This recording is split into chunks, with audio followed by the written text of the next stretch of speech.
की बात को मान भी लिया जाए कि 1,82,000 करोड़ रुपए का फायदा हुआ है, तो वो फायदा उन कंपनियों को 30 साल में होगा।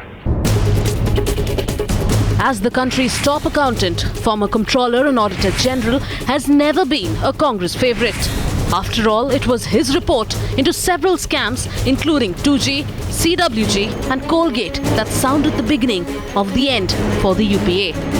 The brazenness with which decisions were being taken is absolutely appalling. He's the man who knows every detail on India's biggest scams. The former top officer who stuck the 1.76 lakh crore lost 2G responsibility on the former government and often put the UPA on the mat, forcing every top minister to take aim. Undue game. That since the question of auction does not arise,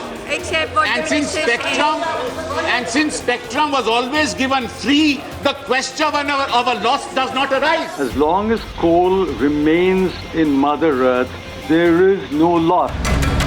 But never once did Vinod Rai respond to the directed attacks of top UPA ministers. He's never spoken his mind out, but only until now.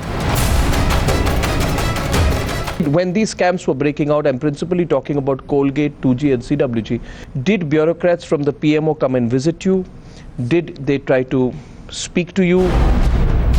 For the first time ever, the former CAG has decided to reveal all. A scandalous, sensational and explosive interview on Frankly Speaking. It's a completely unethical thing to do for members of parliament who are in a PSC to try and influence you and say that keep the Prime Minister out. Stay tuned to Times Now as former CAG Vinod Rai, in the biggest and a tell-all Frankly Speaking interview, promises to make what could be the biggest revelations into India's biggest scams tonight.